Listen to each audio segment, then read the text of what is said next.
We some sloppy girls. I already feel sloppy, and I'm like 2 sips in. What's up, y'all? Welcome to the FreeChinaPod. It's been like a month. Oh, hello. It's been like a month, dude. I haven't even done any like Wednesday updates or anything because we had like back-to-back holidays and then the war. I mean, we've been writing lots of commentary on there's a ton of articles that everyone should go check out on the website. Yeah. And go donate to our Patreon because please do. We've recently had issues. We can't give. We've had issues. Can't give details. We can't say because then it might make the issues last longer. That's all we're allowed to say, or possibly permanent. Yeah. But yeah, Patreon would help us out a lot right now. Yeah, so go do that. Something smells out here. Something stinks. Is it the dead mice under the fridge? If there are there still mice down here? There could be. I cleaned 2 half carcasses out. Okay, let's burn some incense. Okay. Be right back, folks. He's like, I only speak Taiwanese and Japanese. I don't know how good the dude's talk because the way he translated it was like, "Ishube kabo biye," like more no smell, which is like a weird fucking translation for it. Like I'm sure there's a better way to say like, "biao tai nong," like don't make it too thick, as opposed to saying, "the one with less smell." Maybe. I don't know. You should ask your Taiwanese teacher.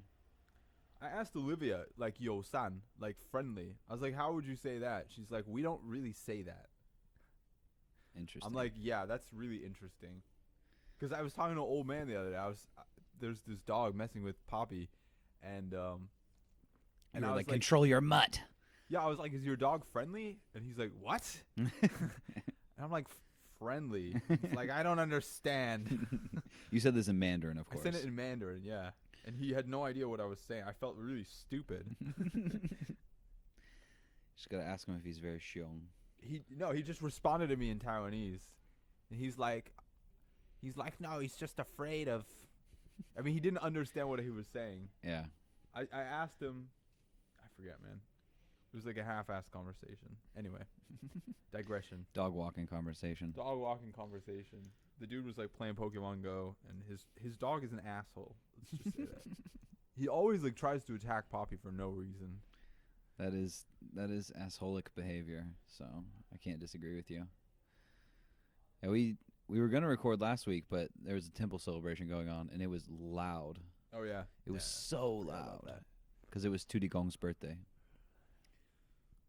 I was gonna make a joke, but I think it would be disrespectful. We're too close to the Tudi Gong temple. You gotta watch yourself. No jokes. All of our plants will die. Oof. And all our plants are so beautiful right now. I want to give respect to everyone. So yeah, I won't make any jokes. Let's be respectful. Let's think of other people we can disrespect, like Vladimir Putin. Oh, I was thinking of someone else whose name rhymes with.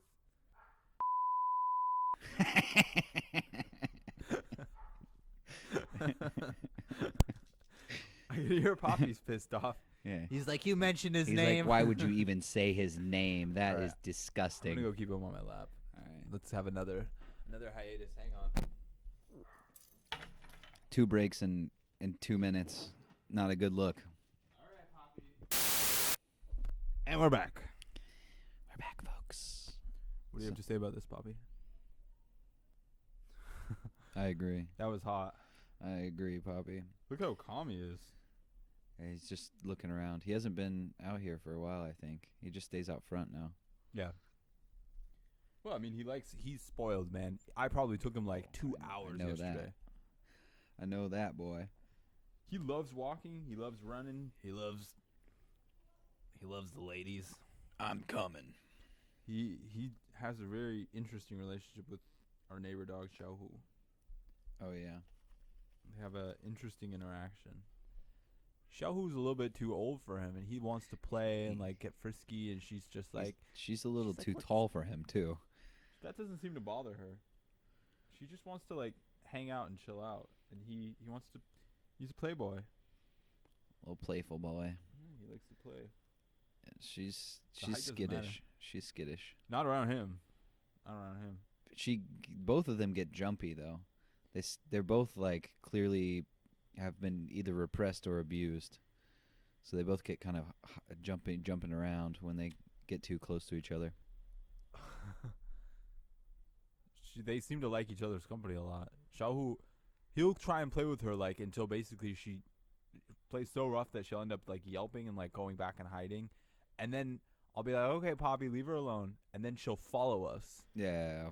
like for 20, 30 minutes, as far as we'll go. Basically, she'll follow us anywhere. She's a good girl. She's really sweet, but she hates cats. She hates cats. I saw her yesterday terrorizing a cat. It seems to depend though, because I've also. She hates Mimi.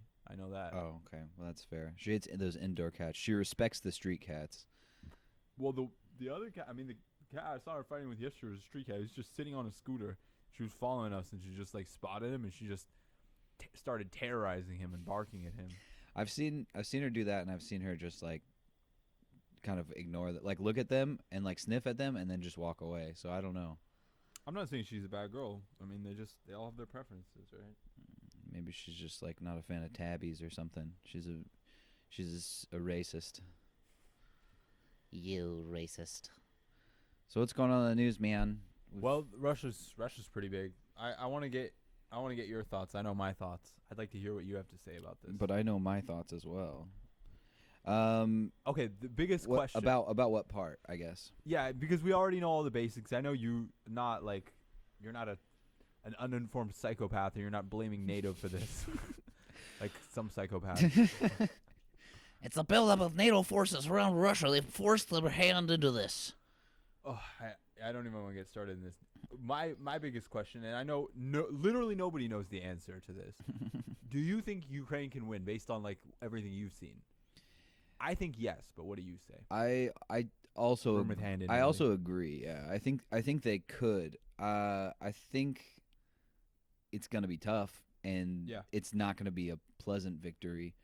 But I think it kind of depends on what happens in Russia. I don't know that Putin's ever going to give up, but they have been having like peace talks, quote unquote peace talks. Oh yeah, you like since the negotiations where they're like, any insinuation that we would ever invade Ukraine is vicious, hideous propaganda. Literally it's dangerous speech. Literally today, the foreign minister said we never attacked Ukraine. It's like, oh, that hospital you bombed today. By the way, I was gonna come on here and scream about the fact that Twitter had not taken down something, but they actually did end up taking it down. So I have to give them some amount of credit.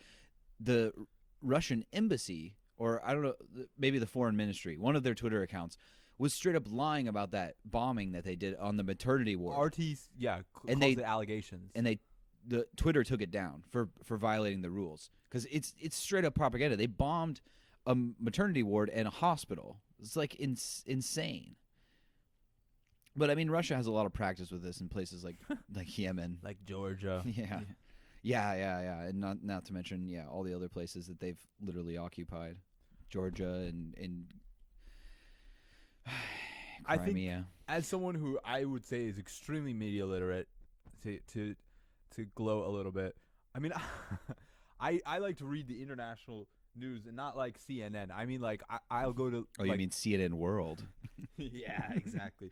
No, I've been reading like the Russian press. I've been reading the Chinese state press to see like the different takes on all this from around the world. And like, I mean, there's no question about it. Like, obviously, you'd have to be really fucking stupid to believe that it's not Russia invading Ukraine, and that's exactly what's going on here. I mean, how could you not? Like, they sent troops across a border. Like, that's what an invasion it's is. A peacekeeping operation to just try and disarm the Nazis. To denazify them, which is interesting because all the Nazi support in Russia. Yeah, exactly. And well, the thing is like I think there is something that could be mentioned is that they did like kind of put Nazis like into their armed services with the. Oh, you mean when they conscripted every single male from 16 to 60 to save the country from the invading forces? That's obviously not a thing. But they, what are they called? That the one that everyone always talks about. In the meantime, I will say that there are neo-Nazi elements in literally every single armed force group in the world. Exactly. No, totally. And we talked about this last time. But the thing that everyone mentioned, huge scandal in Germany, by the way. Yeah. Well, the thing they like had to disband like an entire special forces unit because like they found that like one of the units, like the majority of them, were basically in like a far right, like overthrow the government Telegram group. I'm sure there are some like that in the U.S., and there are pictures of soldiers in Iraq and Afghanistan posing with neo-Nazi flags, American soldiers. So yes, it happens everywhere. But what I was going to say is the Azov battalion, they have like, because of the way they kind of incorporated it into their when though? When is the question? And like what when you say incorporating them into their fight against the Russian proxies in like in the Donbass region? This was before. This was in I don't remember the exact year, but it was years ago. Your breath stinks. I believe it was during the That's to Poppy. The last coup. Yeah, you're too far away to me. The last coup. I don't like the word coup. Okay, the last revolution. Whatever you want to call it. I'd like to call it a revolution. That's fine. I'm okay with that, and I would probably consider it a revolution too. But is there a difference between a revolution and a coup? Yeah, because there was a constitutional like transition. The guy stepped down, and they had they didn't like string him up and kill him in the street. He literally fled to Russia. Yeah, he called for elections and then ran away the next day. Yeah. So that's not a coup. That's a transition. Yeah, that's fair. That's fair. But a change of power that wasn't arrived at necessarily democratically. And I'm not saying election was. That's what I'm saying is it's not, I'm not blaming them, and I don't think that it was. I obviously am in favor of it, so I'm not saying it's bad. I'm just saying it's. Sometimes I think people pretend. Oh, the cops are here for you, Bobby. He's scared. He's like, oh no, I hate. I wonder what he would do if he met a pig. Did you see the monkeys in our neighborhood this morning? I was thinking of taking them that way. I was like, I don't want to mess with them. Where were they? 2 big monkeys, right by the temple. Sansuxiang. Oh. Sansudio. I don't remember. Not by the temple, like by the fence near where all the quiet trees are. Yeah, they hang out back there sometimes. But anyway, I see them too often. Anyway, digression city. It's supposed to be a pleasant pod. The point that I'm saying is that I think when people say like there are worries about some of this incorporation of like neo-Nazi groups, yeah, they get some money from the Ukrainian government, but again, it is a thing that they probably need to deal with. But that's not the reason that Russia invaded. It's farcical. But I do think that even if it was, you can't just invade another exactly. Like you don't like a portion of their armed forces. That's exactly right. And that's why I think that it's kind of nonsensical, obviously. But and as if there are numerous neo-Nazi groups in the Russian army. So like get out of here. Well, it's a bullshit stupid. Argument, yeah, and all the ones who support them on the international stage are by and large Nazis, if not like far right Nazi sympathizers. Yeah. So yeah, like give me a Ted break. Cruz. Like wow. Just kidding. I think Marco Cuban. Rubio. Who? Cuban? Castro killer. Oh. Not Castro. What's his name? Kennedy killer. Oh yeah. Far right anti-communist. Little Marco. I don't know how true it is because I think RT's going a little bit. They're not too off the rails. I mean, a lot of it is bullshit, but a lot of it's always kind of like bullshit opinion. It's not like they'll be very selective what they cover. But one of the articles was about how Trump was basically saying that the United States needs to respect Russia, and he didn't say that exactly. What he said is that there's like a real possibility that Russia will start a nuclear war, and the West needs to consider that. Which I think it was General Kirby said it best, basically. He's like, if you really believe that he's unhinged enough to launch a nuclear war because of things in Russia, then you have to believe that he's unhinged enough to do it regardless of what the fuck we do. Yeah. So I tend to agree with that. Like he could lose the war and still just decide to shoot a nuclear weapon. Like it doesn't really matter if we send fighter jets into Ukraine. Not our fighter jets, even Polish fighter jets. Manned by Ukrainian soldiers. I think the way to fix that is to send Ukrainian farmers over with their tractors and have them tow them into Ukraine, just like they have been with all the Russian equipment that they've been taking. just put the fighter jets at the Polish border, and then record a video with all the Polish fighters saying, "Hey, you can't come into our country. You can't come into our country. You can't take our jets." And then they just pull them away with their John Deeres. I think one of the ideas is that the United States needs to retrofit the navigation and like electrical systems because they comply with NATO standards, and they need to make it like operable for Ukrainian standards, and they're basically unwilling to do that. So they still need American support in order to do this, which means they have to be taken to that German base. Then just take them there and But do the it. Germans, it's the same thing as always. Even now, the Germans are like, we need a diplomatic solution. I mean, I didn't even finish the sentence there. To say that there's a diplomatic solution left when you're already in the midst of probably what amounts to a genocide is a pretty fucking stupid thing to say.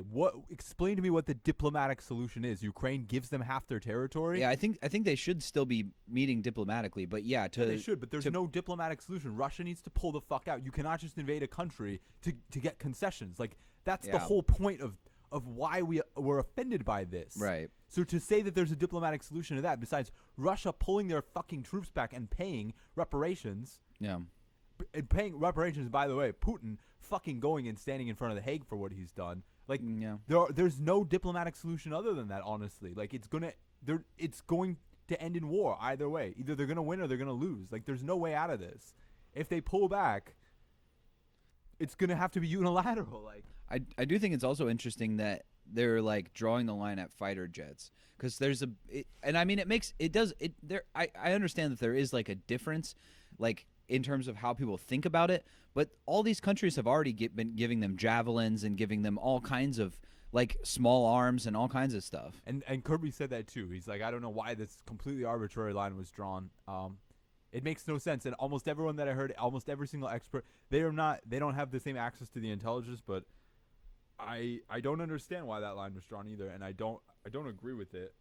I think this is essentially an existential threat for the world order, and I think anyone who thinks differently, who's like, because I've seen one of like the one time a week I log into Facebook, the first fucking thing that showed up. Mistake. Is America needs to stay out of Ukraine and just and this is nothing worse than what happened in the Korean War. Like, what the fuck are you talking about? This is not. First of all, the United States entered the Korean War to defend one sovereign country against another sovereign country. And by the way, it was also backed by the Soviet Union. Yeah. So please don't fucking tell me when literally the North was the invading force. Yeah. So don't give me that like bullshit. And same with the Vietnam War. It's not like the argument that the United States invaded Vietnam. No, we fucking didn't. There were two countries there, and one of them asked for our help. Stop, like, people who don't understand history honestly should shut the fuck up when making historical references. Yeah, I think there are obviously huge critiques to make about how the U.S. operated in both of those countries. There were numerous war crimes committed by the United States in both of those countries. But yeah, to call them an invading force is just ahistorical. I would say that the United States, at the very least, had accountability for the war crime accusations, and a lot of people did get prosecuted for that, unlike the fucking Chinese military. And by the way, the Chinese... Yeah, the Chinese did an invasion. They're backing it. Like, why don't you blame who's responsible, who started these conflicts, instead of just being like, well, it's whataboutism. Well, the United States did bad things too. Well, and I think that's fine to point out, but you have to point it out on both sides. Otherwise, you're like you're saying, you're just doing either whataboutism or you're ignoring. That's exactly what you're it ignoring is. Your side's problems, which is why I try to point out the problems that America has all the time, and things like us doing, because now Russia, who often does these double tap strikes, which for people that don't know is basically when you do a bombing campaign and then medics and first responders come out and then you do a second strike, which is completely illegal under international law. The U.S. has done that too, and thankfully people like Chelsea Manning released that stuff, and people weren't necessarily really held accountable, and they should have been. But I do agree that there is more clarity, and there have been people that get prosecuted for some of these crimes. Besides, it's not a contest. The United States did not invade a sovereign country in order to capture land. Like, there's no comparison. Yeah, I still think that in These any things of should those be situations. these things should be pointed out. This thing has not. This situation, at least in continental Europe, I don't think it's happened since World War II.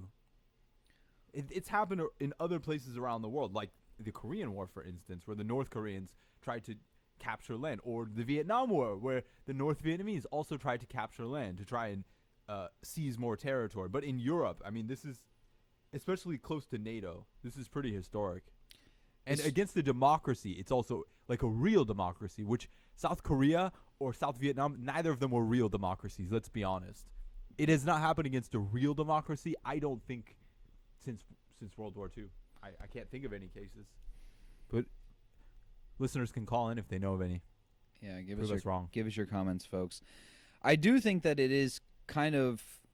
I've seen some pretty like disgusting and arguably like bigoted, or maybe even racist types of comments from some of these news agencies that are like talking about how, how all these people look so much like us, and like I get that that's true, and like Fucking weird. seeing people that are similar to you because our brains are fucking monkey brains, like yeah, we tend to group up and tribe up, but it is kind of sad that like what Saudi is doing in places like Yemen is just like totally ignored, while we just kind of like let it happen. I think the difference, personally, I totally understand what you're saying about adding that racial element, which is completely inappropriate, but I think the political and cultural similarity is a lot more resonant. The fact that Ukrainians have a democratically elected leader, like Yemen, let's be honest, like they have sectarian violence all the time there, and it's an extremely violent place to begin with. True, but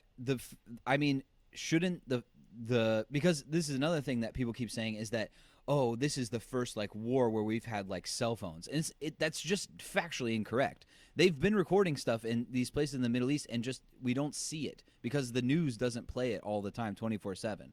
I think, and I'm not trying to dismiss what's happening there and say it's not brutal. What I'm saying is, I think the effect on people is. I know, but strong. that's what I'm trying to get at, is that's fucked up. We should care just as much about starving children anywhere in the world. We should, but I'm trying to understand why, and I think that's the cultural aspect that a lot of people. It's like, look at Afghanistan or something like that.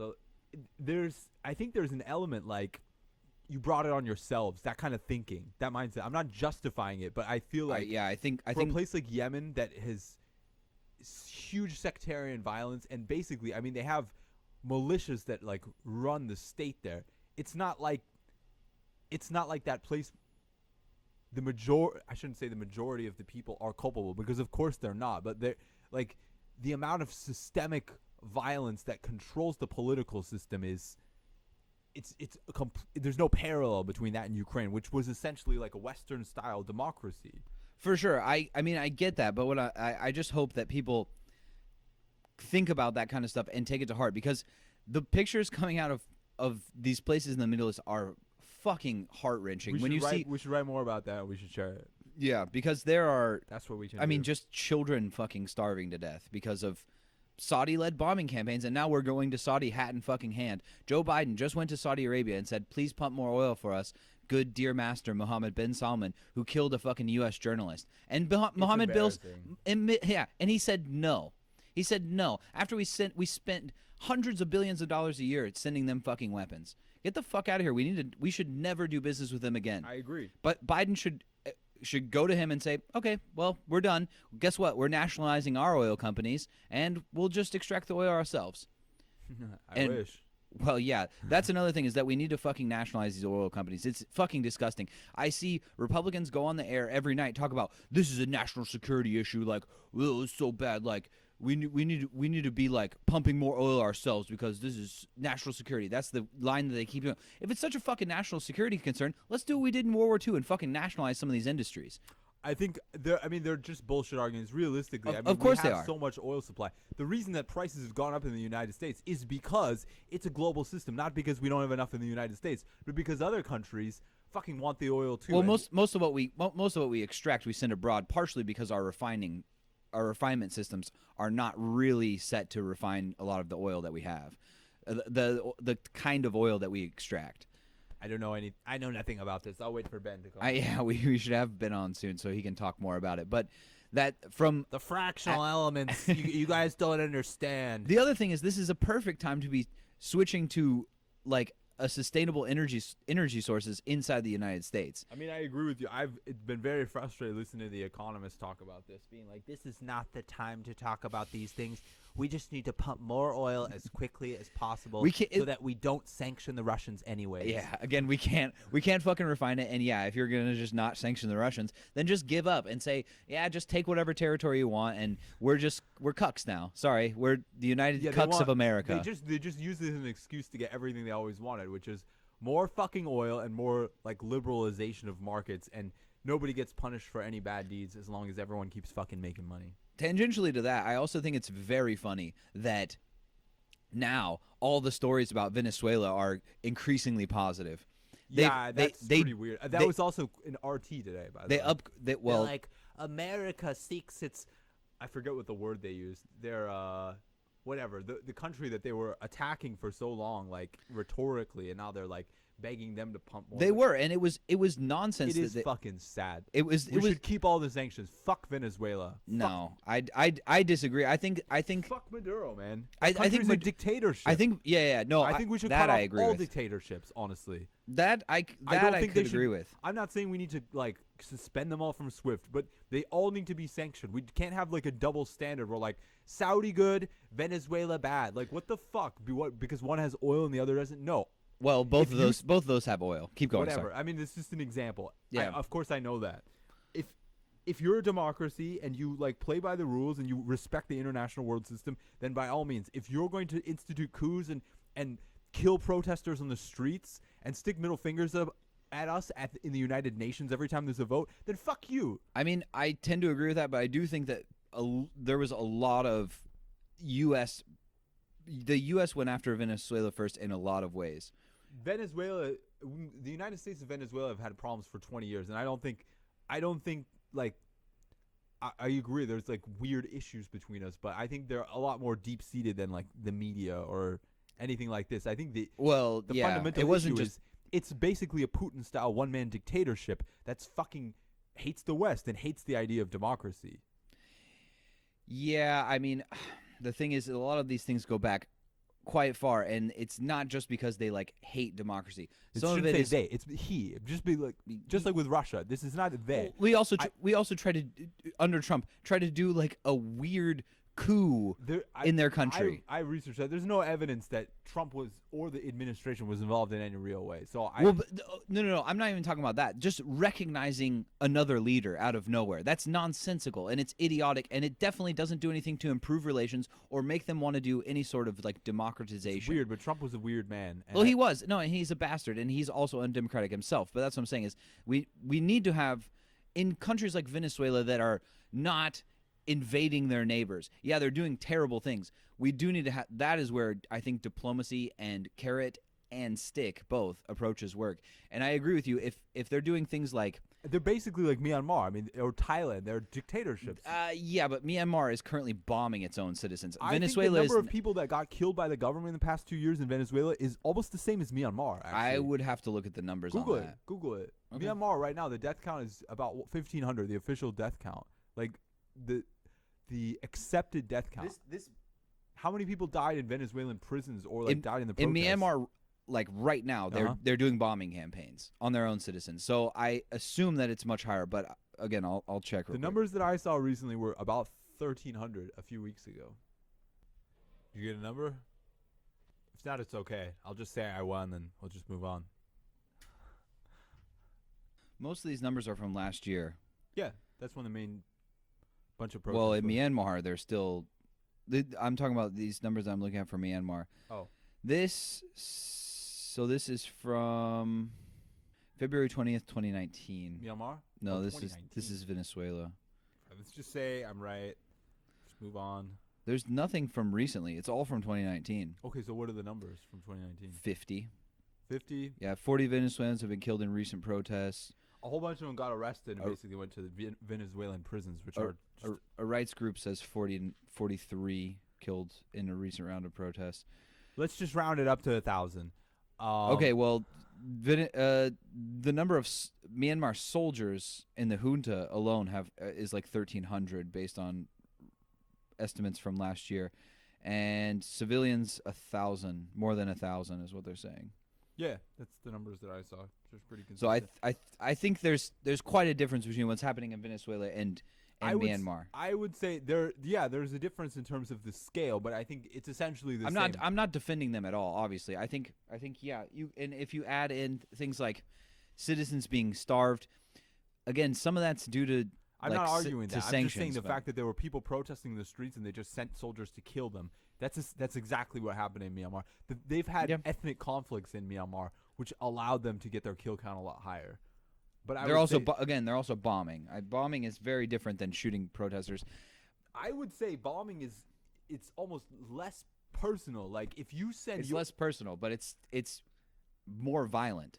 It more, doesn't seem like it to a lot of people, but I would say it's more violent. yeah, it's technically more violent, but Myanmar also has like 50 years worth of insurgent groups that have been trying to overthrow that government. So their bombing against those groups is not new, and it's not necessarily tied to the protests. Well, it's also run by a junta, but I mean, suffice it to say they're both not good. whether it's but- a military organization, like a handful of army officers at the top, or a single man, they're both authoritarian regimes that are killing their protesting civilians. I tend to believe that there is more of a pathway towards democracy in Venezuela than in Myanmar. I don't know why. Why do you say that? Because there are like opposition parties in Venezuela. I mean, there was an opposition party in I Myanmar. mean, a very strong one, by the way. yeah, That got the majority of the population's support. I would say Venezuela doesn't have that. Myanmar doesn't have anything. It has the junta. Well, I mean, the party still exists. They didn't like kill every member of that party. Every person of the 85% of the population who voted for them last time. Yeah, but they're not holding elections anymore. Whereas They have a government Venezuela in exile. But anyway, this is a ridiculous argument. I get what you're saying. So you think that they have an institution in place? I think there's more of a chance because they still have institutions, whereas Myanmar is a military dictatorship. I hope you all can hear those beautiful fireworks in the background. I would argue the opposite, because I think that in Venezuela, they don't really have like a government in exile, and because they have pretty strong control over the centralized state, they've basically rooted out any political opposition. Myanmar is a country with not only porous borders, but very weak central government control outside of especially the Bamar ethnic group populated areas, which means like they don't even need to have a government in exile. They can stay in their country. They can have rebel groups within their country that could overthrow the government in Myanmar territory, in sovereign Myanmar territory. They still can't root them out, which is why I think it's more possible actually in Myanmar. But I would say, Go ahead first. I was going to say, in Myanmar, I agree with what you just said, but they also have a lot of different factions. Like that also they all don't like the government, but if the government suddenly disappeared, they would probably fight each other in a lot of but instances. they had the federation before. As Well, long I as mean, they had under democracy. the opposition party that was in power, like we were just talking about, there are allegations that they were allowing a genocide against the Rohingya to happen. Yeah, I mean, millions of people I know displaced. that. That's whether you agree with the designation of a genocide, displacing 1 million people is pretty fucking bad. I know that. But on the other hand, in their defense, I would say the NLD does not because of the constitutional rules that were written by the military. As much as Aung San Suu Kyi and the NLD may have wanted to stop that, they actually don't have that much power over the military, because it was essentially like a 30% still military coup. Like they saved themselves, like They reserved, I think, 25% seats in the legislature. and like important key spots in like the they cabinet and stuff like that. So just telling the army to stop when it's like 5 years outside of a military dictatorship is not. It's a lot easier said than done. For sure. I mean, we obviously have to recognize the nuance, but I do think it seemed like basically they didn't even say anything. I feel like we're arguing about which one is worse. I'm not but trying I to. think we both. I'm not agree trying to they're both argue. bad. They're both bad. No. We've already said that. So anyway, I think they should both be sanctioned. What I said, I still keep that point. This is the thing, is that we should always talk to them. we always do this. Is that send them letters every day telling them to all hang themselves. I think we should be having dialogues. Yeah, please Please turn yourself into the ICC immediately. That's the most important dialogue to have with these people. All right. Well, I still think that there's more progress to be made with Venezuela than there is to Myanmar. But whatever. It's not an important point. The important point is that we nationalize the oil companies Sure. and all of say the that. arms manufacturers. We need to completely dismantle the military-industrial complex. There are some craft rifle makers that I don't think. For civilian purposes, that's fine. You can have your civilian rifle makers, but in terms of like for the military, no, it should all be. Also, I this is a very tangential, but I thought it was very funny because all these people have been talking about how we've defunded the police in America, which is not true. There have been like a few counties that might have dropped police budgets slightly. The United States police literally have so much military equipment that they're sending it to Ukraine right now. Oh hell yeah, brother! They're literally sending it to Ukraine because they have so much they don't even know what to do with. I do like that. Besides the fact that they don't have it on U.S. soil anymore, I don't like any part of that because that shows me that the police are insanely militarized, and that is something we need to fucking deal with right away in the United States. I was thinking about this recently. I was thinking, do you think as like on a personal level that it's immoral to just personally send like money to buy arms for the Ukrainians because that money will directly go probably towards somebody dying? No, I don't. And the reason I feel that way is because They're an invading force. Yeah, because it's self-defense. And I think that the only time that violence is justified, and I've said this numerous times on the podcast, is in self-defense or in defending innocence. If you're defending innocent people or you are defending yourself, I think that violence is justified. That's an important point. So I'm wondering, because now they're the UK, and they have been very accurate so far, is suggesting that Russia's preparing to use chemical weapons. I was texting you about that today. Is that there's this whole hubbub in Russian media today talking about how they have these chemical weapons facilities in Ukraine. Biological weapons. I saw that. Not only did I see that in RT, I saw that in the Chinese press. Basically, they're pumping the same shit. It's nonsense. Those are old Soviet facilities. Those are old Soviet facilities that the United States gave money to help, like, basically make sure that they weren't going to have some sort of problem with. So they were basically securing them. And I have my problems with the United States government. But, yeah, it's nonsensical to be like, yeah, it basically it seems like they're going to try to do a false flag.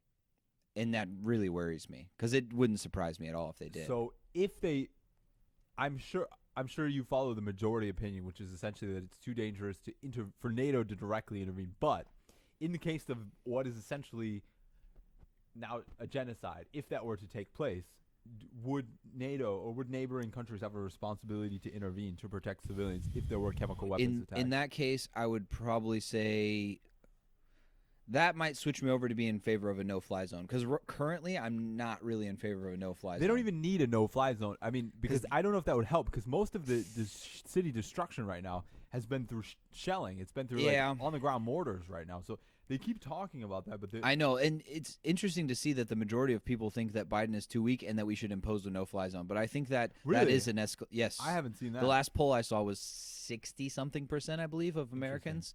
I haven't looked into like the margin of error and everything, so I should get back to people on that. I think we should do exactly, and this is my controversial opinion.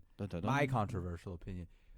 Why don't we do exactly what Russia did in Ukraine for the last 9 years? And this is a secret. Nobody from the Russian intelligence should listen. Is basically just fund a proxy military force to go in there of American troops that are not in uniform, and then just out of them. Well, I mean, they technically they technically are. I don't know. They're not doing that per se, but there are a lot of foreign fighters going to. Yeah, I know, but we're talking like 20,000. I mean, like sending. For instance, take like a heavily trained non-NATO force so that you have like deniability even. Fuck, ask the Israeli army, give them a shitload of money and see if they'll go in. Maybe. Tell fucking that bald fuck to nut up and take on Putin. What's his name?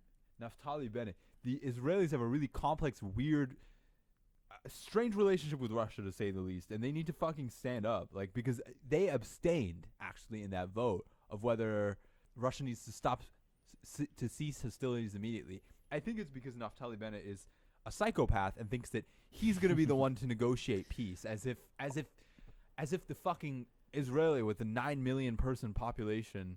That's what Xi Jinping thinks he's going to negotiate that peace too, and I can tell you that neither of them are going to. I totally agree, and I think that he needs to take the civilized world side. And I'm sorry to use that term, but invading another country for territorial gain. The democratic world, I think, is what we should say. I think invading another country for territorial gain it's uncivilized. is uncivilized. But I think that reflects Putin, not Russia. I think that's an important thing to point out, is that this is another thing, is that just like what happened after the coronavirus is that there were like an increase in attacks, and we've had these conversations, but there were an increase in attacks in like racist outbursts versus Asian Americans. I know, and I've seen RT talking about that all the time. They're like Facebook is now allowing people to post messages calling for violence against Russian civilians. Well, and the thing is like that's it. It's happening. Like they're doing like review bombs on like these Russian businesses, which some turn out to be Ukrainian owned. Whoa! First of all, review bombs are not the same thing as calling for violence. No, I agree, but no. Granted, but my point is any of it from any level is not. It's counterproductive. It is counterproductive. And it's bigoted and it's stupid. It is. People should not do it. People should stop using Google Maps. Let's just be real. Fair enough, but what I'm saying, I can agree with you that obviously RT is going to use it for fucking propaganda because they're propagandists. They're propagandists. But that's why people should just totally ignore them. My point being is that people should not be racist pieces of shit. Literally thousands of Russians have been locked up because they went out to protest. Americans can't even protest in like one of the freest states on the fucking planet because they're too lazy. Not that they can't, they won't. Yet these people are going in one of the most authoritarian states on the planet to put their lives on the fucking line. So people need to stop. My point is, I don't think that's the majority. I think it's just how many cases. This is what I'm saying. When you have a country with like 340 million people, you're gonna have dumb people do dumb shit. Like it's not. But we shouldn't just throw our hands up and go, well, some people are just gonna be dumb. We should say it's wrong. I think they know it's wrong. Everyone knows it's wrong. I don't. Have you seen anyone being like, "Oh, we need to start fucking boycotting Russian businesses"? And I haven't heard that at all. I can't even imagine it. I can't picture a person on the right or the left saying something like that. It's not even a feasible thought. I think a psychopath who's just like angry in general and sees an easy target might do that, but they might do that for literally any person. They might. But I think it bears reiterating that like sure, it bears reiterating, but it doesn't bear the overwhelming focus which I see RT giving it, and I see of course people on the right starting to again they're propagandists, but Americans are buying into that shit, which is the dangerous thing.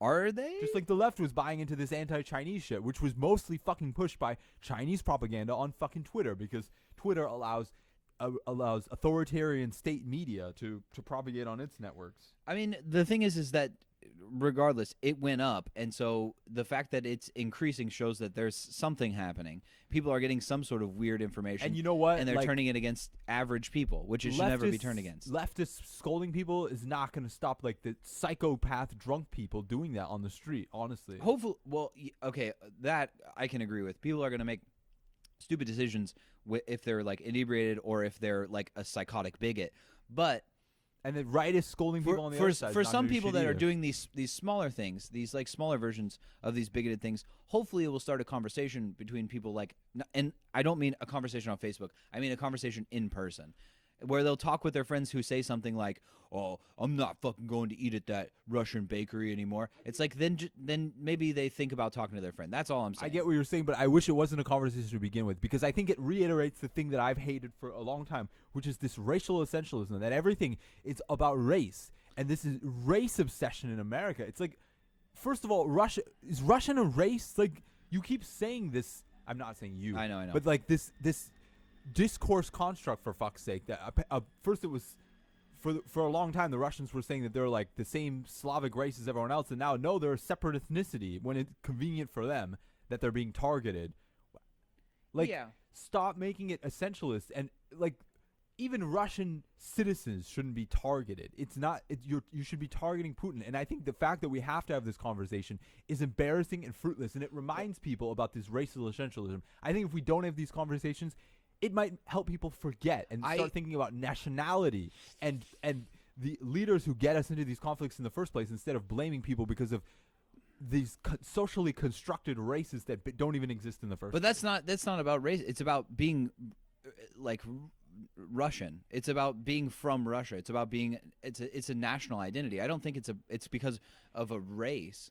Well, then you can't have if it's an identity, if it's not something that has any identifiable features, then it's not racism even. Then it's a cultural thing that But I'm not saying it's racism. I'm saying people are attacking these Russian businesses, and that's wrong. Like people who are from Russia, or it's like, you know, Russia, when you Google Russian restaurant on Google or whatever. Yeah, but in that case, I mean, this is preposterous because it's a style of food in that case. That's what I'm saying, though. That's what's happening. That's But what I'm saying. Do you need to? Is it even worth reminding people? Because the people who are going to do this are not reachable. Is my point. I think there might, in terms of violence, I probably agree. But I think there are people that are just like not very informed and just want to, and are just like, oh, I hate that Russia is doing this. Like, I'm not going to like the Russian supermarket anymore. And that's not a hate crime, and it's not something anyone's going to stop. It's not a hate crime, but it is something Okay, that people shouldn't do. But it is something that people shouldn't do. You shouldn't punish people just because of the fucking country they're from. It's idiotic. I would say the same thing I agree with you. if Chinese Americans were like, stop going to Taiwanese restaurants. I agree with you with the action, but that's not the same thing as saying that we need to stop everything and we need to change our discourse, stop talking about the war, and instead focus on people boycotting the Russian. That's obviously bakery. not what I'm calling for. And I said the exact same thing about when there was all this stuff about the coronavirus. So what are you calling for, bud? I'm calling for people to have fucking conversations and realize that these are just average fucking people that probably have maybe have some slight idea, but also might be in favor of protecting Ukraine. Listen, I agree with that. They chose to live in a fucking democratic nation as opposed to Russia. So maybe that shows where their fucking loyalties lie. I totally agree with that. What I dislike is that the coverage, and that it just boils down to this racial essentialism. No, that's what I said. RT is propaganda. That's why you shouldn't fucking. It's not, but it's not about RT. It's the fact that it's getting picked up in America. That's what frustrates me. Exactly, which is why we should have these conversations, because so many people's media literacy, and I know you agree with this, is so bad that they'll just take what they go, oh well, I'm listening to NBC, so like, and they said it, so now I'm just gonna follow it because Rachel Maddow told me to be angry about whatever. I feel like this is not even an issue of media literacy. I feel like, and this is another unpopular opinion. Oh boy. Hot takes from Ari. Prior to social media, if you look at the data, probably about 60% of the population doesn't really care about politics and didn't try and stay informed in politics. And because of social media, a lot of people that have no real deep interest to where they'll do any research and take like a real stance on this have gotten sucked in, and they get riled up and they feel like they need to take stances. And not only that, but they have an audience. And it creates this cycle where you had people who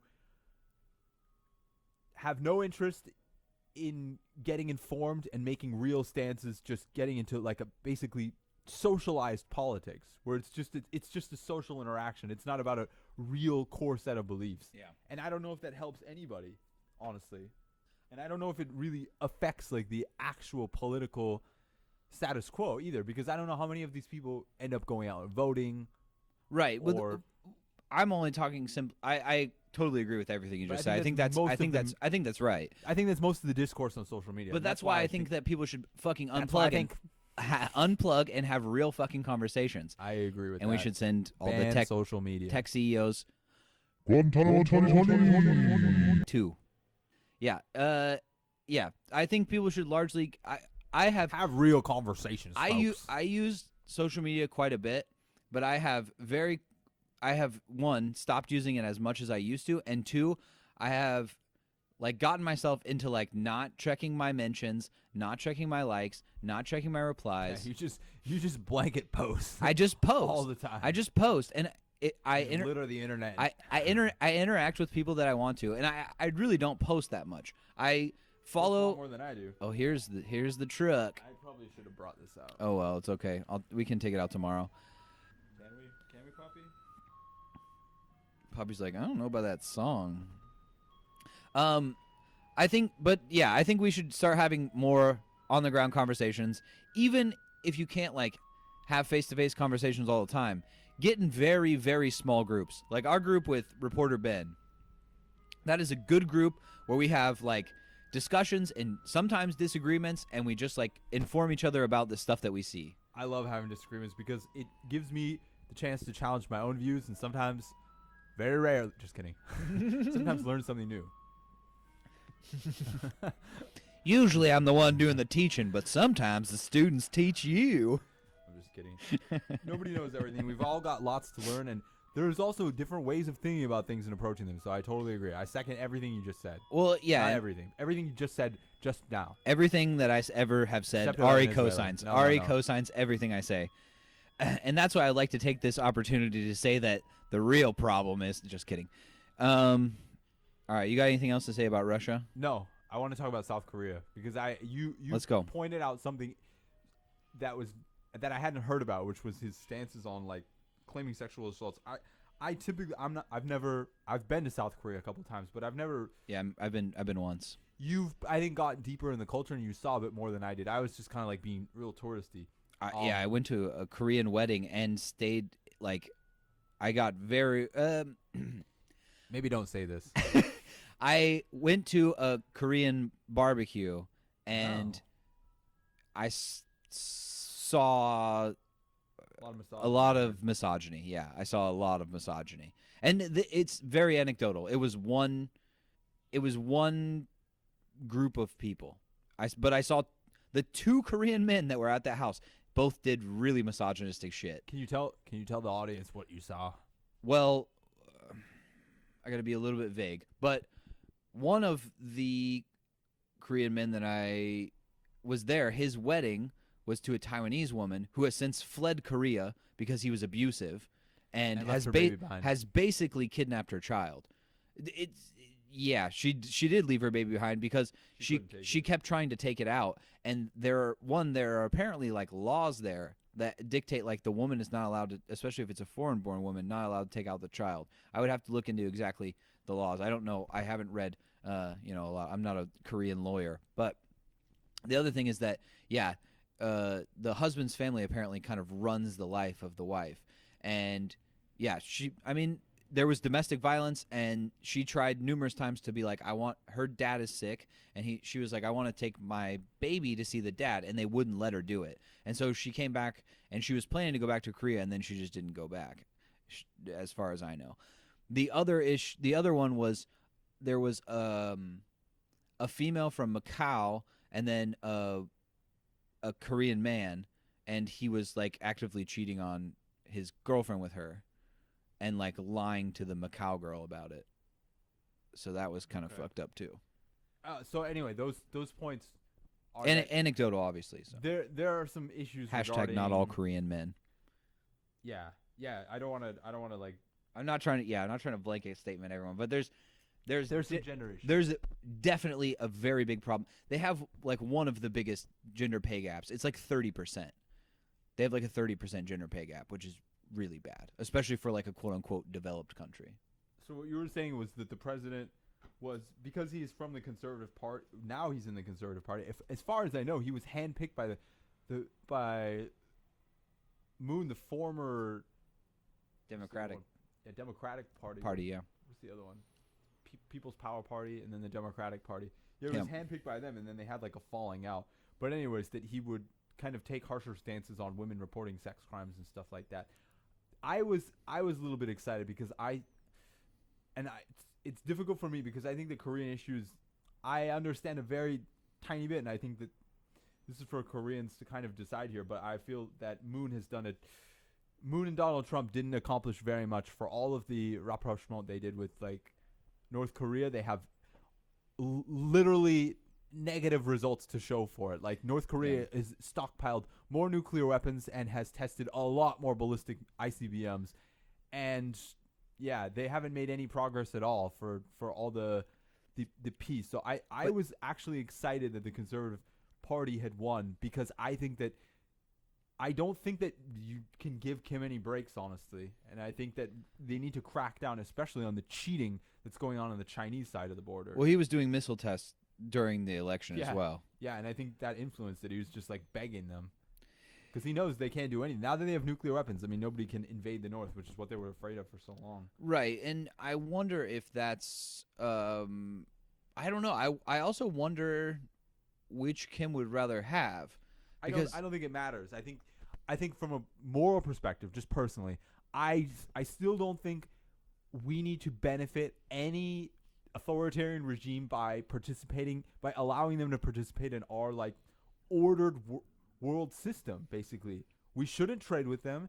We can talk to them, but we shouldn't allow them access to basically our trade or any benefits for that matter. Yeah, if we want to sanction the shit out of them, that's our fucking right. I think we should always be doing diplomacy. Yeah, so let's talk to them. But I mean, most of the talking has been like them blowing up like the phone stations that they had to talk to the South. Yeah, Or blowing up the like cooperative factory that they built. Like they just blow shit up. I shouldn't say the North Koreans because like they don't have a state. It's a one-man system. yeah, Just like Russia is now. yeah, yeah. Totally.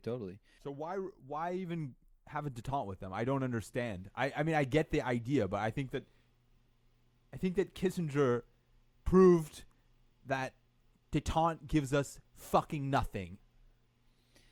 Yeah, They're just going to make more money and still do the same authoritarian shit. Those people are. Yeah, I mean Kissinger, obviously. I don't know what he's thinking. Maybe he actually thought that it would work, but them pushing that, obviously opening up him and Nixon opening up these sorts of relations with China has done nothing but move us in a negative direction. And I still do think that obviously I don't think we should sanction things like food and medicine, but I agree with you that there's no reason to allow them into the political order and have any sort of say, because if you're not going to give your citizens a say, why should we give you a fucking say? Yeah. What were you going to say? When you say sanctioning food and medicine, I understand that there are like shortages, but if they would stop producing nuclear bombs, just because we don't sanction them doesn't mean they're going to use the tiny amount of foreign capital they have to actually buy those things. Like we're basically just giving them a discount so that they can spend more of the money on uranium, on enriched uranium that they're buying from fucking China. Like I think that you can, if they really care about their people, they should be self-sufficient at the very least for food. And if they're not, it's because they're spending too much of their fucking resources refining uranium. Maybe. I mean, I tend to agree with you, but I think that it gives us a better bargaining position to at least offer it. And I think we should sanction the shit out of them on everything. And if they're short on food, then we should grant them food, and they should fucking beg for it. And we will grant them by our sheer mercy. But to say that they should have any right to participate in our world system and get cheaper prices, buy our subsidized fucking grain, so that they can spend the money to buy RPGs to kill their family members but I'm referring to Kim or refine uranium. No, fuck that. If their people are starving to death, I'm happy. I don't want anyone to die, and I'm happy to say that the United States should send as much food as they need for every fucking season. Yeah. But to say that they should have any right to buy anything from us on the world market, no. Oh yeah, I totally agree with that. Obviously, I mean, medicine too, of course. I'm super happy about the fact that Taiwan has basically said they're not going to sell chips to Russia anymore. Like those things, that's how it should be. And I feel bad for the Russian people, but at the same time, I feel terrible. As much as I don't like it, I think there is something to say that like you saw the pictures of the Russian metro, right? Where there's like, so when they basically got rid of like all credit cards, like Apple Pay. Exactly. So now they all have to use cash. So there's like huge lines at the Russian metro now because they all have to like scrounge for cash to like pay for the metro. And now the ruble is crashing, so they're switching to the Chinese system in like Union Pay and stuff. And so now they're like trying to get all this redone. They're now offering the Chinese yuan bank accounts in Russia. But I think while I hate it, I hate to see people suffer. It is. Listen, standing in line at the MRT is that's what I'm saying. Tiny fucking that's what I'm suffering compared to having your children's hospitals bombed. Exactly. That's exactly the point, is that making the lives of average Russian citizens slightly more frustrating, I think is acceptable. But people should never be dying because we relent aid. I totally agree, but Which I know, but that's what I'm saying is that's why I probably before maybe wouldn't have said like I don't want to make the lives of like average Russians harder, but I do think that like there is something to that because sometimes then that anger and frustration gets put back on the government of Russia. But I think I saw that videos of like people in like some rural governors meeting where in Siberia where she's like, why the hell is my son not back? He was supposed to be on an exercise and it's been months. Now he tells me he's somewhere in Ukraine getting shot at. Like, what the fuck is going on? Which is why I think that this goes back to kind of what I was saying earlier with like we need to be very friendly to like the Russian people, whether they're in the United States or in Russia, because we need them on our side. We're fighting the same fight if they're willing to like push back against the government. And that's why we need to say, listen, we're not here. Our fight is not with you. Our fight is with your government that is being. It's not even the government. It's one man at this point. And I mean, you're arguing with the wrong guy here because I agree with you. No, I'm not trying to argue. I'm trying Stop arguing. I'm trying to make this point. Shut up, Ari. I'm just trying to make the point into the ether because I see so many people that are of like one of two minds, which is like fuck all of Russia. Every single Russian person is like a piece of shit. Have you seen that? And I haven't seen that. Yes, I have. And then I've seen the other side that's just like, we need to completely capitulate because we don't want to like make one single Russian person upset. It's like, no, what we need to make clear. Tulsi Gabbard. Please go back to Hawaii. Nobody wants to. The flying Hawaiian, Tulsi Gabbard. I did want to say about Yoon in Korea is that, yeah, he's like completely he's a misogynist. That's like what I need to say is that like I think he might be good internationally, and I'm happy about that. But I think just like we need to call out the governments of all these authoritarian places, we need to also call the misogyny and the failures of our democratic allies, which he is certain to do because he has largely courted like men's rights activists in Korea. And it's weird because as far as I know, he used to be from the Democratic Party because he was handpicked by Moon originally. It is weird, but he's come out and said that he's going to disband the Ministry of Gender Equality and Family because it's biased against men. Like I said earlier, they have a 30% pay gap. There is rife misogyny in their nation, and they have done nothing to address it. Who's the they?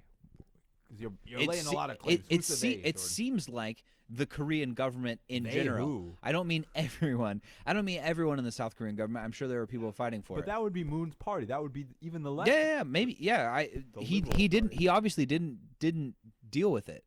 So, but a continuation of a corrupt system is still a continuation. It's still a corrupt system. I agree with you. So that's what I'm saying is that we need to call it out. We should have called out under Moon. We should have given him a lot of shit for it, and they should continue to do it under this guy who's trying to make it worse, which is obviously worse. One other thing, I did write an article because there are some allegations of some serious corruption behind the guy on the left. This is the other reason I was skeptical about him. Mm-hmm. Apparently, like he's accused. I don't know what evidence there is so far, but he's accused of being involved in some like land allotment scheme because he used to be the governor of like a suburb outside of Seoul, and apparently like a whole bunch of land was given at like below market rates or something like that. And two of the CEOs, I think, committed suicide like right before they were supposed to testify on that. Ooh, they Jeffrey Epstein themselves. There was another one too who died of a heart attack who had just testified against him in a different case relating to him forcibly institutionalizing his brother in a mental institution. Whoa, that's there's a lot of dirty, weird stuff around that guy, which like I can understand why some people were skeptical about voting for a guy with so many strange skeletons in their closet. Yeah, that's fair. That seems weird. I need to look into that more. And check my article. It was razor thin. Yeah, everyone should be reading. There's been so many articles posted. There's like 10, 15 articles a day on, and they're like some of them are a little bit longer, but most of them are like quick reads that kind of synopsize what's happening in like these various races and things like that. So definitely make our website your homepage is kind of the answer. That's basically the answer. Agree. But Yeah, that's weird. It's a good looking site, by the way. And we have great photography. I've been told by my friend who's a web designer that it is a very gorgeous site. And yes, we do A little slow. almost Just all kidding, it's very fast. almost all of our photography on there is photography that Ari and I have done on film say, cameras. Lately, I've been stealing like screen captures from the Ukrainian like. Oh defense yeah, force. but that's you've done like because two, they're not copyrighted. like 2 or 3 articles. Yeah, well, they're like some of them are really compelling graphics or pictures, and I feel like getting the word out about this freedom movement is very important. Freedom isn't free. It's not, folks. Hey, look at me. Poppy's like, what are you doing? I don't know if we told people, but we're doing an outside pod today. Yeah, I love it. It's great. This is one of the most comfortable pods I've had in a long time. All right, go ahead. What you got? I had bud? a lot of stuff about inflation because this list has been on here for a month. Now with the war, I think it's pretty useless to talk about inflation because we don't know what's going to happen. I wanted to talk about. Well, I think in terms of inflation, real quickly, that we could Like a fart. probably do some price controls. I'm ignoring your comment. And second of all, we could. It's just Poppy's mouth. Oh, it smells like old fish. We could eat any fish. We could also nationalize the oil industry and help stabilize gas prices. Anyway, keep going. Did you have any stories? You can intersperse. Most of my stuff is Taiwan based. I mean, there was So drop soon. interesting recent polling out of Taipei, the grossest city in Taiwan, that He doesn't mean that, folks. that Only is. it's not a city, it's a district. Okay, that like Chen Shizong could actually have a chance at the Taipei mayorship if he runs. That's the other big. We'll see how Corona goes. Let's just say that. Well, we did have 0 cases yesterday. How many today? 8. That's a pretty big jump, actually. Well, yeah, I think most of them were most, if not all of them, were in quarantine though. So it's going to take like a week. Quarantine drops. Yeah, I'm not super optimistic, but 10 days with Omicron is generally enough. And also you have to take like 3 PCR tests. So we'll see. We will see. All it takes is one person to get out, and that's all it takes. I agree, but we'll see. The main point is that it's interesting because Jiang Wanan was heavily favored by like double-digit points, basically, and now Chen Shizong has come out and passed him at least in one. This is one poll. This is my problem with like way out in the distance polling. Yeah, it's a long time out, and a lot can change. I think also the methodology and kind of the people's minds are, let's just say everything is a little bit sloppy. Like if you ask a month, 2 weeks before the election, I think you'll get pretty decent results. I think now you're going to get trash. I think Tsai Ing-wen this far out would have lost the election if they were like maybe in 2020. I think it's just interesting to see how it changes. Yeah, it is. Again, people should definitely take that with a grain of salt. And this is there's no guarantees about how it's going to go. Jiang Wanan could come out and like get some crazy allegations, and so could anyone on any side. There could be a resurgence of coronavirus. Anything can happen. That's why. If there is, then Chen Shizong is fucked. I honestly don't think he should be running. Probably. For mayor. If he does, he'll definitely resign. But yeah, I don't know if he will. The problem for the DPP is they're probably going to push him pretty hard because anyone else that runs doesn't have a super good shot. It also depends on if Huang Sansan, who is the deputy mayor currently under Kowenza, runs as the TPP candidate. So we'll have to see if she does that. But we'll see. I don't know. It's interesting. It's also interesting to see in some of the national polls that the TPP is outpacing the KMT. KMT's having some rough times of it. Let's just say that. They are. I also saw a funny video today of Jiang Wanan, the guy who's going to try to run for Taipei mayor, getting yelled at by Su Zhenzong. I don't know if I talked about you on the pod about this, but it really frustrated me that he was like leading in the polls before, and at the same time I was watching like Ferdinand Bong Bong Marcos Jr., the son of former dictator Ferdinand Marcos Sr. Basically watching like in Philippines the son of the former dictator leading in the presidential elections, and in Taiwan the grandson of the former dictator leading in the Taipei mayoral elections, like which is basically like the next step before running for the presidency. The alleged bastard's grandson of the former dictator. Is he not? I thought he was the legitimate grandson. It's all kind of seems alleged. Point being that these guys basically have no political credit whatsoever other than the fact that they're closely related to the former terrorist dictators of their countries. Sorry, they're rich. Of course they have a right to be elected. They have a lot of money, you psycho. So is Chen Shizhong, bud. Yeah, Chen Shizhong is super rich. So is Taiwan. Taiwan is loaded. Her family. You don't want to get sued by them because apparently Chen Shizhong does not believe in free speech if you say something he doesn't like. Well, all of the politicians at the national level in Taiwan are loaded as well. Actually, I don't.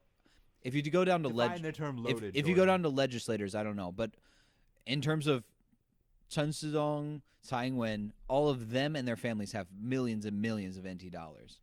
So one thing I'll just note for all the listeners is Chen Shizhong sued a constituent for basically insulting him.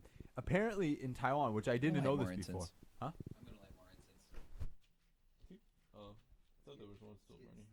Can you put it on the other side? Because it's like, I think bothering Poppy's nose. My sensitive nose. Not me, it's Poppy. That's not me. It's my dog. It's for my dog. I'm just kidding. Go ahead. Yeah, he sued a constituent. So under Taiwanese law, it's not like the United States where basically you can get sued if you make a statement that's disprovable. Right. So like, oh, he did something, and then you can prove that didn't happen and then sue them for lying about it. In Taiwan, you can sue people for making insulting opinion statements. So yeah, that's what he got sued for, and I think he went to jail for it. Taiwan has some, which is like really. I argue with some Taiwanese people about this, and they seem to be in favor of this, but I don't like that. I think that you should be able to say your stupid opinions without going to jail. Just like I think there's issues with, even if a public figure gets their feelings hurt, which he claimed he did. Well, I think just like Taiwan's former laws about, hi, long long. I knew I heard someone. 你要讲吗？我们在讲那个台北的选举。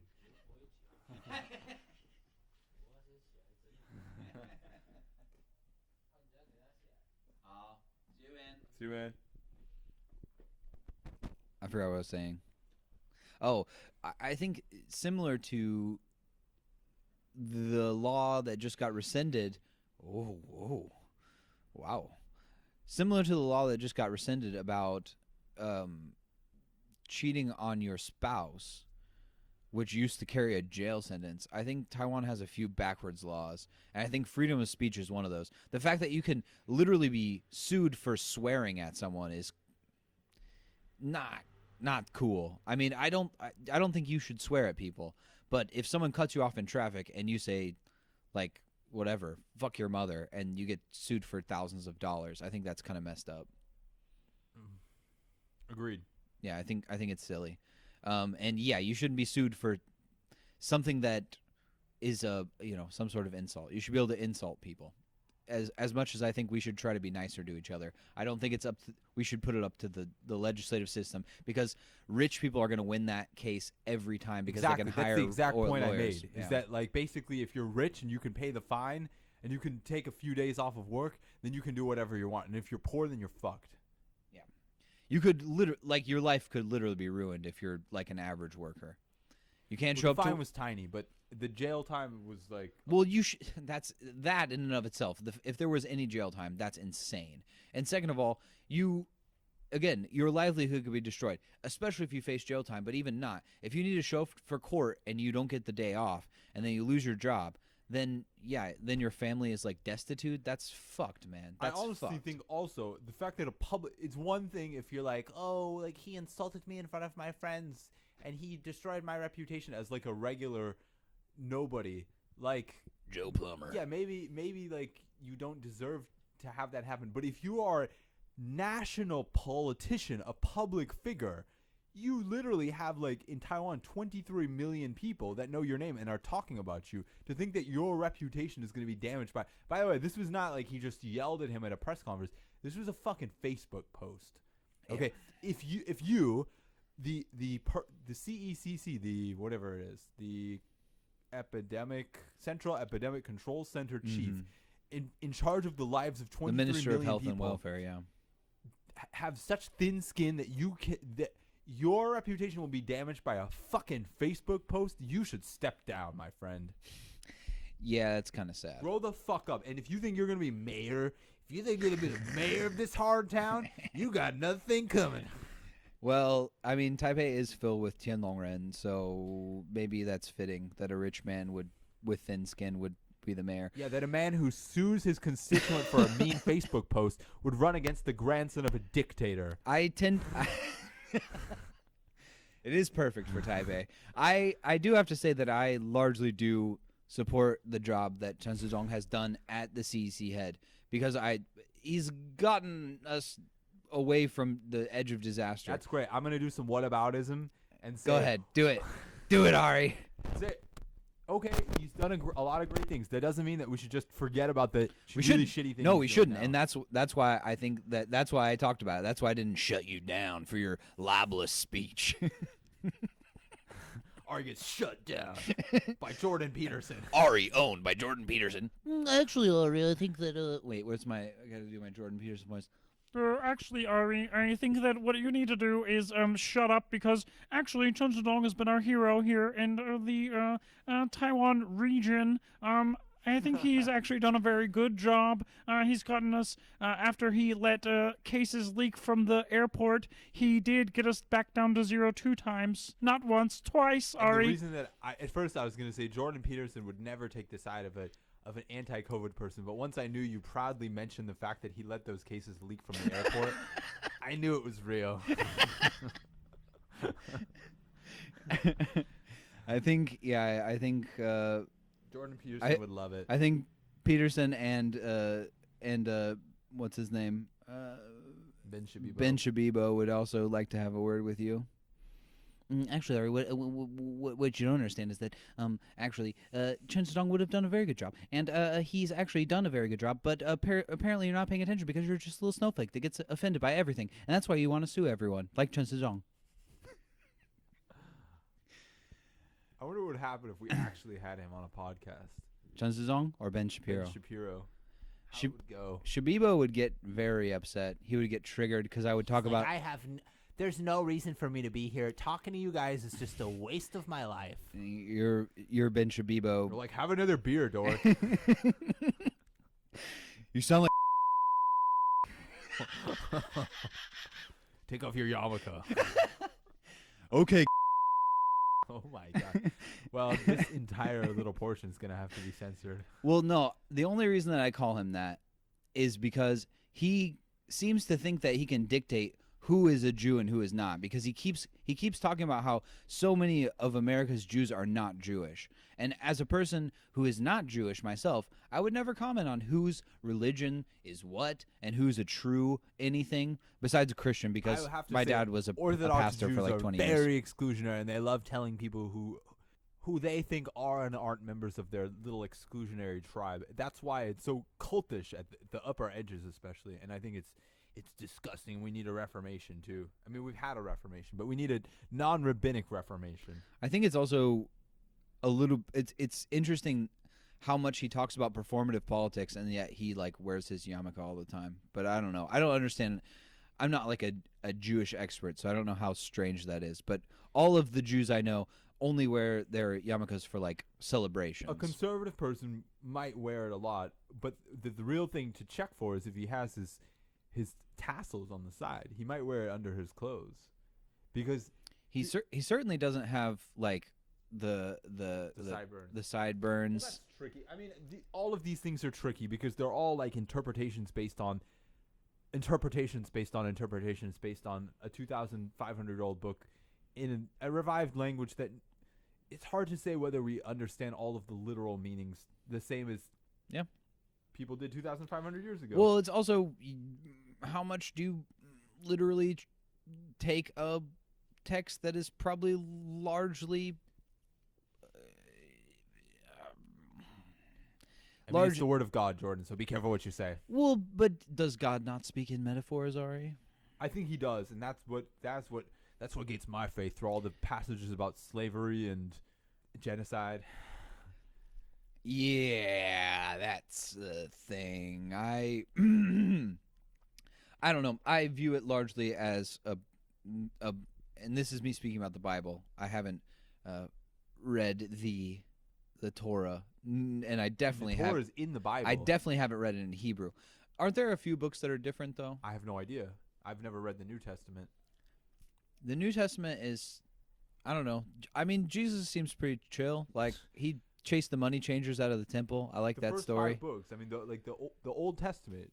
I mean, if you have like a regular Christian Bible, I believe it includes basically the entire. I think Old Testament. it's at least most of it, but I don't know if it's what I'm saying is I don't know if there's like a few books that are interchanged that they maybe have in one and don't have in the other. I'm not sure. I'm not sure either, but I mean, even in Jewish Bibles, like I mean, we have the books that we're missing books that were included 2,000 years ago, like For sure. And in the Christian Bible, there are a number of books that were excluded because of various councils that have happened throughout the years, like the Council of Nicaea and things like that. This reminds me, though, I was recently reminded of one of my favorite stories from the Bible, which is now you sound like Jordan Peterson. the story of Elijah in the bears. Do you remember this story? Elijah and the bears. Yeah, This is in the Old Testament. it's in Kings. It's in 2 Kings 2:23 through 25. I have to say I've never read outside of the. That's not true. I very seldom read like the prophets. Oh, that one I guess is writings. Would you like me to read it? Would you like me to read it for you? And you can The tell. whole thing. How long is it? That's a good question. But Still have 2 more stories. well, let me go through this real quick. Starting in verse 23. Then he went up from there to Bethel. And as he was going up by the way, young lads came out to the city and mocked him. They say, "Go up, you bald head! Go up, you bald head!"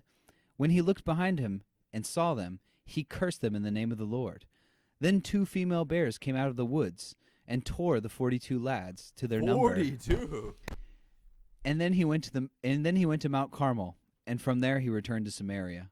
It's one of my favorite Bible passages, because there's just a nice bald man gets accosted by young youths, paying attention to his haircut, not paying attention to anything of substance, and what do? They get mauled to death by bears. What does that teach y'all?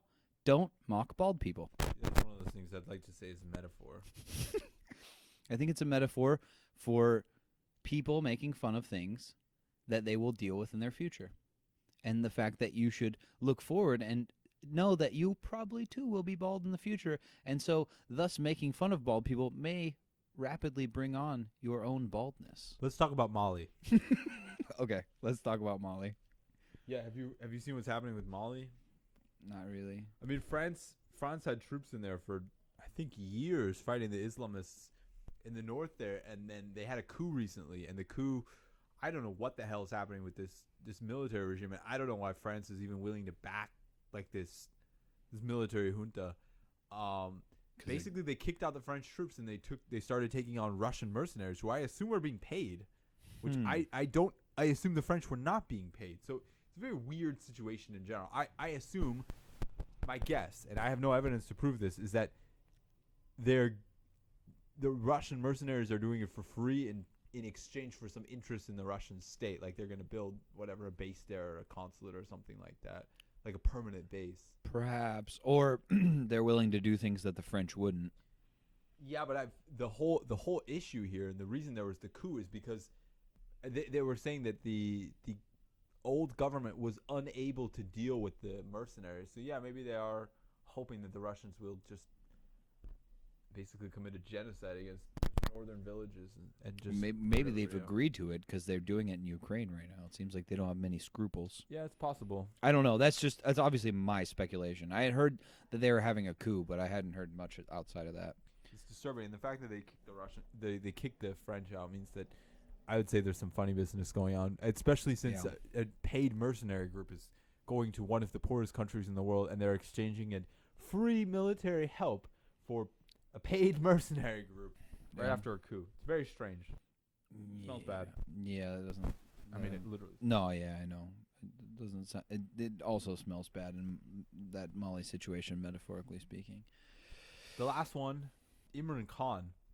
Mm-hmm. This is an old thing. He went on Fareed Zakaria and he had an interesting interview. I love when people call him out on supporting China, because you know Imran Khan, the prime minister of Pakistan, and a guy who lived in the West for years and like enjoyed it. And now he's rabidly anti-West, considering that he made probably hundreds of millions of dollars playing cricket there. Got that money And and then that he took power. it all back to Pakistan. Got that money, then I got that power. Yeah. So he asked him about it, and it's just classic whataboutism. He's like, "Well, we sent our foreign minister there, and he said that he didn't see any concentration camps, and it's not any worse than what."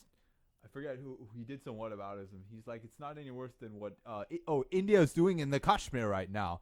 He's like, "Are you saying that India is committing genocide in the Kashmir in any similarity in scale to what's happening in Xinjiang?" He's like, he didn't even answer the question. He's like, "I think that the world should just take a look at Kashmir before they ask me these questions."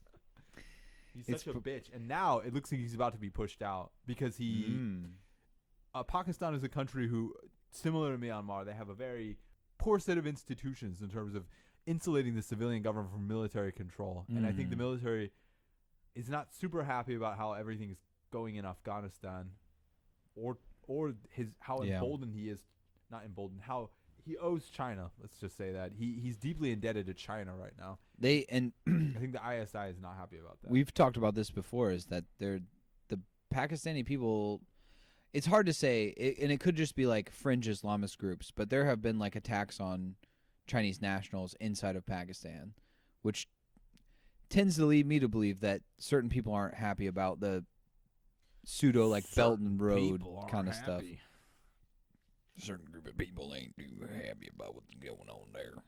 He's one of the worst world leaders. There's a lot of really bad world leaders out right now. He's just one of the crop, I would say. Let's do a list of the worst bad leaders. Top 10. Go, Ari. I think there would be such a long list. I'd rather try and think about, if I can, a leader that I'm like actually quite happy with. And I honestly can't think of any right now. I think Biden's done a very okay job. At least in foreign policy. I would say foreign policy. He's absolutely dropped the ball domestically, and he is a big part of the reason. We've had this conversation like 11 we times. have. He's a big part of the reason why the Democrats are probably going to lose majority in almost certainly in the House, and also probably in the Senate in the midterms that are coming up. It's just like Taiwan. It's too far out to call, because he could do something. This is the thing that frustrates me so much, is that he could do so many little things with the stroke of a pen, and not even little things. Like he could what? decriminalize cannabis. That would make a lot of people happy. Okay. And release all the nonviolent drug offenders that are in jail for cannabis. Federal prison only, though. Yeah, but it's still a significant amount of people. That would make all of those people and their families extremely happy. Yeah. He could cancel student loan debt. Can Now, he do that with an executive order? Yes, it would probably be challenged in the court, but from what I've seen, there's a pretty good legal argument to say that he could do it. I agree with that.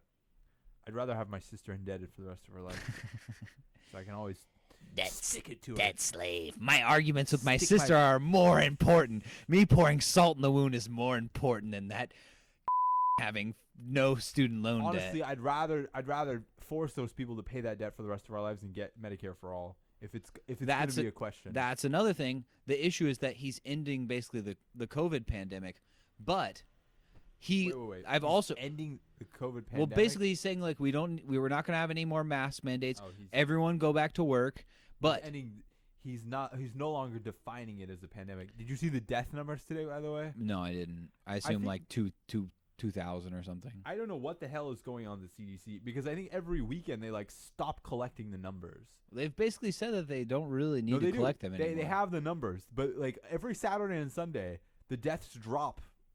Like if you go down, you can look back the historical records for 2 years.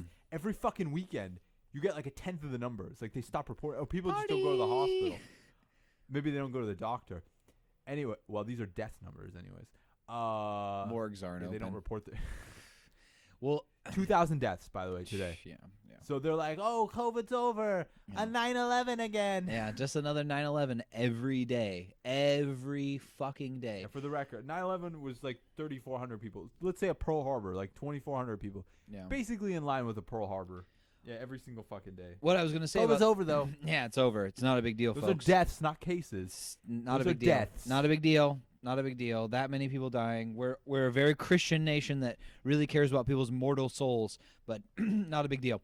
What I was going to say is that just like student debt, because student debt is held federally, like 1.6 out of the 1.7 trillion, I believe, is held federally, so they could probably cancel it with a pen. But also because we're in a fucking global pandemic right now, he could give everyone Medicare for all. They've done it in localities before. You could basically sign an emergency declaration saying that everyone gets Medicare for all. It might not be lasting forever, but once you get people hooked on that first hit, you get that first hit for free. I think that it's at least worth a try. There's I'm already like no reason third not of the to. way through a beer. I don't know if I can think clearly enough to evaluate the legal claim. Super inebriated. Nothing I say on this podcast can be held against me. I technically cannot consent right now. So what's the argument? I guess that the federal government would just pay for people's health care, right? I mean, I suppose The idea is that they would expand Medicare to everyone. They would say that, like, because we're in a global, we're in a national global pandemic, that we need to just expand this healthcare to everyone. Yeah, I mean, I buy that argument. Why isn't he doing it then, Jordan? Because he's a coward and he doesn't. Joe Manchin's got his balls in a vice. Partially, but also he just doesn't believe in Medicare for all. Does he not? He was one of the only candidates on the Democratic side that didn't at least lie. I assume that was because he wanted to get elected. Maybe know what he that really doesn't make believes. sense though. It doesn't make sense though because Medicare for all pulls over 50% with Whoa, the whoa, American whoa, people. Whoa, Jordan, you're pretending like what the American people want is what the same thing as what the people who funded his election want, because those are two different things. Don't forget. That's fair. That's fair enough. But the media was all ready to push everyone besides Bernie, and all of them pretended to be in favor of Medicare for all. They knew nobody would win. It was basically Biden versus Bernie. It wasn't until Obama made some phone calls and then Who was winning? and then Buttigieg and Kamala, they weren't winning though. Buttigieg, by the way, Buttigieg didn't win in Iowa. They lied about that bullshit. He didn't fucking win. But anyway, Bernie won the first 3 contests, which is unprecedented, and then immediately lost on Super Tuesday because Obama made phone calls and was like, listen here, folks, what I need you to do is I need you guys to pull out of the race, and I will make sure that you have good positions in the cabinet of Joseph Robinette Biden. Yeah, fuck Barack Obama. He literally went from a guy, I think... And there goes our podcast. I think I think when he got elected, he had like a net worth of like $30,000. He's now worth millions and millions of dollars because that's what happens. Sounds like Chen Shizhong. That's what happens when you get elected. I won't say anything. I don't want to get sued. But Millions of Taiwan dollars. Barack Obama can't sue me. That's all I'm saying. Could. There was so much hope and so little change is all I'll say. Keep the change, Obama. Keep the change. It's just sad, man. It's so sad. Those are all the stories I have. Now let's review. I mean, there's just I am looking forward to all the races that are coming up. This year is Looking forward to this war ending. I'm also looking forward to the war ending. I hope that Russia is completely demoralized and that it spawns a domestic revolution that is peaceful and a bloodless revolution that leads to Putin being overthrown and democracy flourishing in Russia. How hopeful I am about that, I don't know. But I'm also really excited to see in some of these democratic countries, namely the United States and Taiwan, how these midterms go. Yeah, I'm excited for that. Keep me off the idea of war between NATO and Russia because chemical weapons or whatever. Yeah, it's going to be... Oh, man. I really hope they don't do a chemical attack, but it does seem like that's kind of what they're pointing to. I'm hoping that because people have kind of pointed it out, and this is one good thing that could come from. That it won't happen. I mean, but that was the whole idea with like them pointing out the invasion in the first place. They're like, oh, if we point out that he's going to invade, he doesn't want to validate our claims. He would never do it. I mean, he did it. yeah, that's the thing is like, yeah, it's true. It's true. And I don't think he fucking cares anymore. I don't know. That's how much I wonder is that hopefully his abject failure at taking that country, because they said they were going to take it in like 2 days. We're on like day 15 You now. know, I was reading that article. I sent it to you. They're, like, even the American. This is why I think that everyone who like talks about how long the Ukrainians will last is full of fucking shit. Yeah. Because at the time, these were like the experts, and they're like, if they really go for Kiev, it will fall within hours. And Zelensky will immediately flee the fucking country. Like, you clearly like didn't understand at all anything. You're just talking. Yeah, no, well, that's the thing. Man, I see these literally the same experts all the time saying you can go back like 5-10 years. China's going to invade in the next year or two. China is going to invade. It's about getting clicks and driving sensationalism. It's the same thing that like Rachel Maddow does on her non-news program. It's disgusting, but it's what happens because that's who gets put in those places because they're willing to drive the factors that are going to create economic activity, as opposed to saying like, we really don't fucking know, and we need to deter these people from escalating more. But yeah, pretending like you're an expert often gets you, dress for the job you want. Talk nonsense out of your fucking asshole for the job that you want. We are vastly informed, and I think that we're also honest about things that we're unsure about. Thoughts and prayers to Ukraine. Thoughts and prayers, Yeah. folks. Absolutely. Speaking of that, the quotes coming out of Zelensky at this point are fucking sick. That dude is golden. The fact that, first of all, I don't want to praise him too much because I'm worried that he'll like have some bad Hero take at worship. some point. Yeah, I mean, he will, yeah. but Hero worship is terrible, but yeah, he's the Western governments, I mean, they are so fucking stupid. First of all, they thought he was going to flee. And then I read the details. So I read a whole bunch of reports. They were like begging him. They're like, please leave the country and abandon it and let's form a government in exile. Like, are you fucking joking me? Like, that's what you're hoping for? Is Ukraine will fall and Yeah. you can just prop up a government in exile just like you did in fucking. of course it's easier. They don't have to actually Venezuela. commit. Yeah, they don't have to commit. Yeah, and I'm glad he didn't listen to any of them. Me too. And, Me and by too. the way, they've been continuing to do this. And from what I've heard, they've been trying to recruit people to basically abandon his administration so they can form a sub-government in exile. So that because they think he's going to fall. And then when they do, they're like, well, this guy was the former assistant deputy treasury secretary. Yeah, So he's the new president The former secretary of the finance minister who is abandoned now the fucking country in the middle of a war. who left when the going got tough. That's who you guys should line up against. Aren't you so excited about this guy? Like, have you not seen history? Like, the people that garner the most, like the fucking classic example, the fucking Alamo, man. Like, those people stood and died. Like, and I hope Zelensky stays alive the whole time, obviously, and continues to lead his government after this war is He over. was sacrificing his life for his country. I mean, honestly. he has put his life on the line, and he could lose his life at any point. But the fact that he continually just like has like selfie videos where he's like, they're like, oh, get out, well, like we have a plan. He's like, or they're like, thoughts and prayers to you. One of his quotes was like, keep your thoughts and prayers. I want fucking javelins. Like, that's a fucking sick quote, man. Just like, I don't need that. Give me a fucking weapon. Like, oh man, that's so sick. For a former actor to like basically be willing to do that for your country, be willing to stake it all instead of forming a nice cushy government in exile with like EU money. It's exactly the polar opposite of Donald Trump. It's like an actor that becomes like a fucking president, and then actually like versus an actor who plays a president once he gets in. There was Zelensky played a president before he got in, and then became a president. Trump was an actor who then became quote unquote Just played a president and just president. played a president. Yeah, He wrote me beautiful letters, folks. yeah, it's fucking amazing, man. Everyone should add that Telegram group and see, even if you can't understand Ukrainian, just Google Translate it. you could.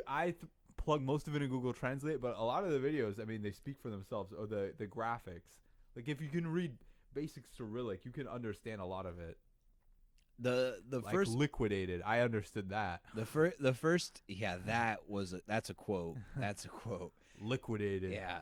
Gerasimov was famous because I wrote an article about this, so I just tell everyone to read Go it. read the article. He's the one who essentially the eponymous Gerasimov doctrine was named after him, even though the author who claims to have created that regrets it or whatever. Who gives a fuck? Like, nobody cares about you. Gerasimov's dead. I just They killed him, folks. the videos of like him and like the defense ministers and stuff just like standing at like on the streets of Kyiv. Yeah, it's like a fuck you to Yeah. to Putin. It's like, Putin's like, they will bow to me, and he's just like, yeah, I'm still on the streets. Yeah, I'm still here. He's just like taking videos of him like with his feet up on his desk, just like, yeah, we're still out here, motherfucker. Let's see what we got. We're still out here. They've posted like 20 times since this pod started. Let's see what we got. Oof, there's a lot, man. In the last like 20 minutes, they're just constantly posting stuff. Look at this guy. Oh hell yeah! There's so many dog posts. Did you see the Ukrainian woman with all the disabled dogs? Oh no. Oh my goodness! I'm gonna try to put a lot of this stuff Holy in the show notes. fuck. I saw a picture of a girl who was probably 17, sitting in.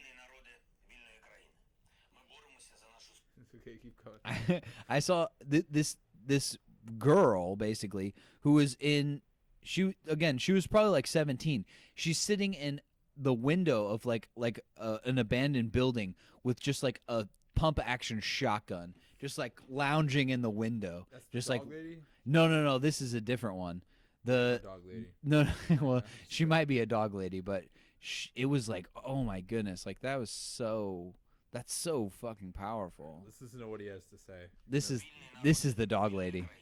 How sick is that picture? Pretty sick. That's sick. He's got that nice gritty voice that's perfect for, like,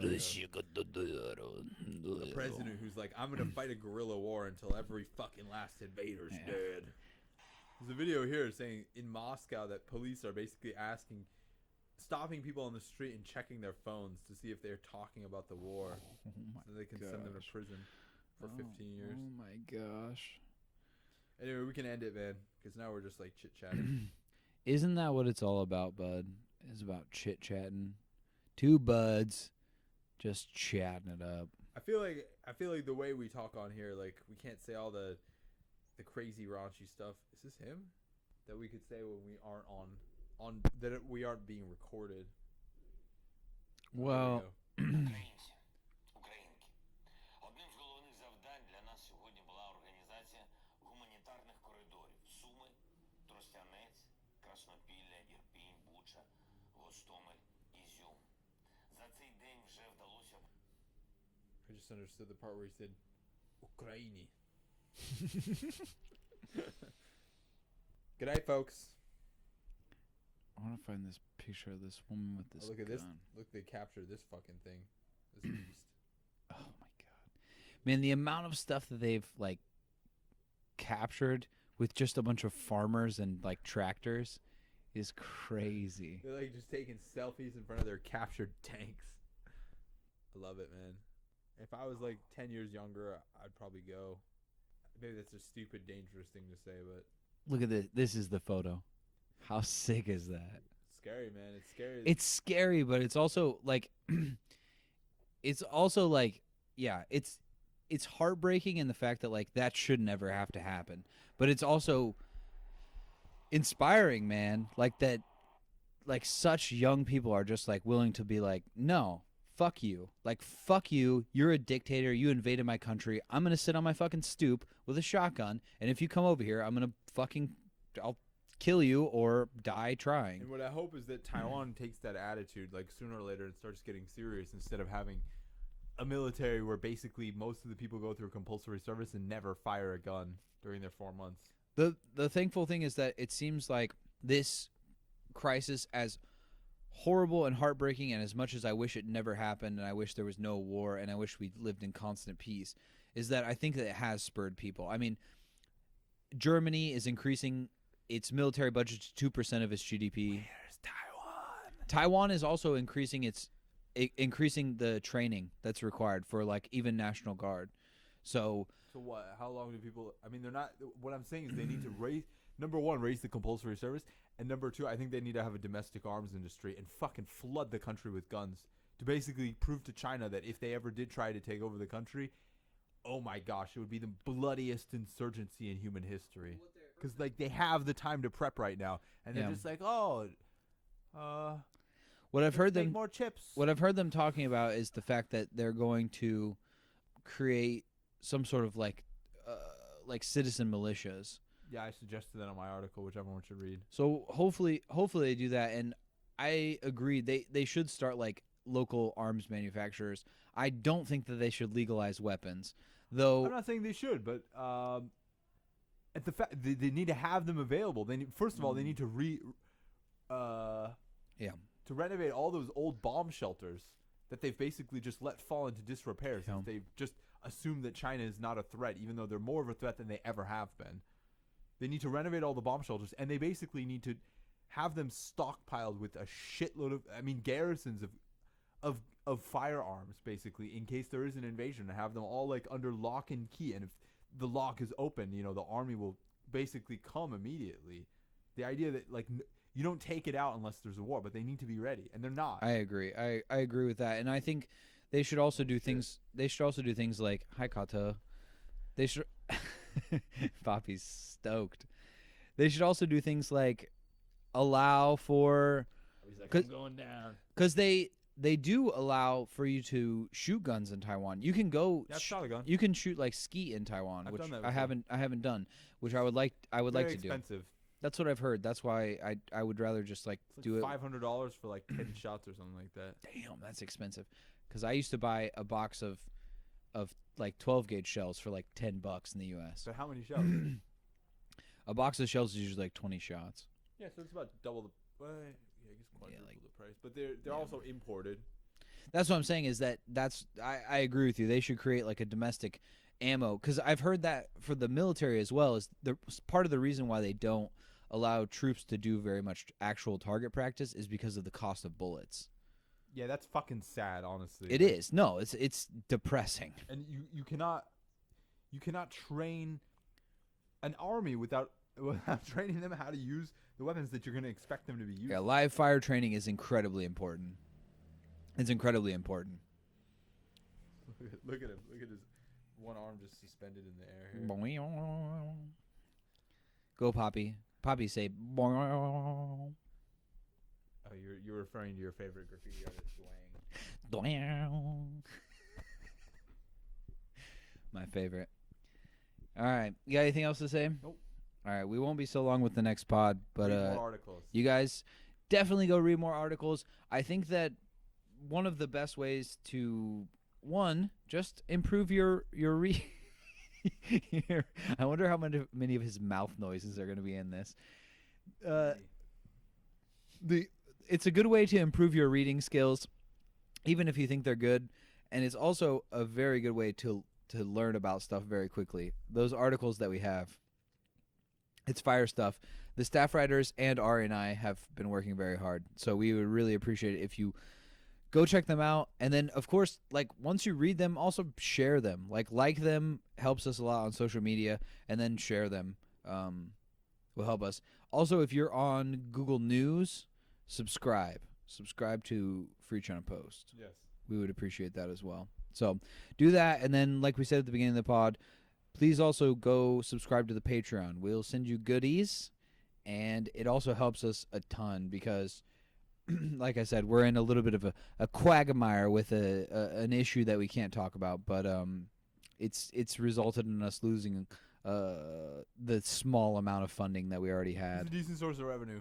Yeah, so we need all that as much as possible to put out all this content for you guys. So we appreciate all that you can do. Share us via word of mouth even. That helps us as well. So we love you guys. We'll talk to you soon. FCP. Dwayne. 最多。